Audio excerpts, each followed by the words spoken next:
Klāt atkal ir skola, un līdz ar to neizbēgamais ļaunums – obligātā literatūra. Kāpēc ļaunums? Atzīsimies, vidējais skolnieks. Nē, vidējais. Jā, tā jau ir labāk. Nav īpašā sajūsmā par iespēju pavadīt vairākas stundas dienā lasot. Ja tā vietā var mēģināt iedzīt mugurkaulu pakausī, lēkājot ar BMX-u, vai apciemot maskačku un atrauties no baraņa 8-gadīgu maskačku suļiku, vai vienkārši relaksēties, vaļājoties grāvī savos vēmekļos pēc labi pavadīt tusiņu.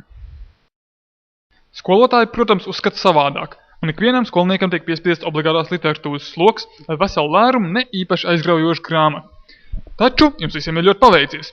Šis video gids ātri sniegs minimālo nepieciešamo kopsavilkumu par katru grāmatu, lai jūs varētu netērēt laiku lasot un droši atgriezties atpakaļ grāvī.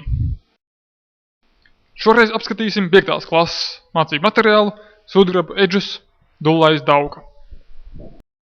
Dullais Dauka ir kārtējais latviešu gaudgabals par mazo nesaprasto amatnieku kārtas puisīti Dauku, kuram ļoti gribas visu izzināt un saprast, bet visvairāk viņš vēlas noskaidrot, kur paliek rietošā saule.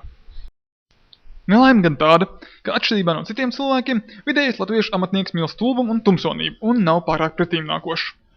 Attiecīgi, ziņkārīgais puisēns iegūst palamu Dullais, jo, nenolieksim no vidēja latviešu zemnieku viedokļa, jebkurš, kurš zina vairāk par rāceni, ir diezgan aizdomīgi un savādi personālī, kuru labāk izolēt no sabiedrības. Diemžēl enerģijas pilnais jaunieklis atteicās akceptēt vecu pretīgu bikšu šūšanas karjeru un turpināt dzīvot kā ar bāļu galvā. Tāpēc Dauka beigās nospēr laivu un aizairējas līdz horizontam paskatīties, kas tur īsti notieks. Ar to grāmata beidzas. Ja šī būtu mūsdienu bērnu literatūra, tad šobrīd viņš nonāk laimīgo ponīzemē. Vai vismaz cūkārpā.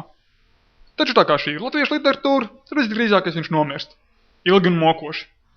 Droši vien viņu lēnām saplods briesmīgs piraņķis. Vai tā kā šī ir Latvija, cerīgi paskata laši.